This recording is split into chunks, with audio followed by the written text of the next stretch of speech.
Care dintre cei 4 candidați v-ați dori să vă fie frate? Mie? Da. Niciunul.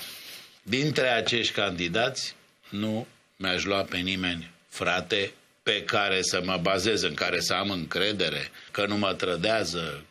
De ce? Așteptările de la un frate sunt foarte mari, aproape mai mari decât de la un tată. Merg în continuare pe varianta Ponta. Acum, dacă l-am luat, trebuie să mă fac frate cu el până la capăt. Mă fac frate cu Ponta până trec puntea.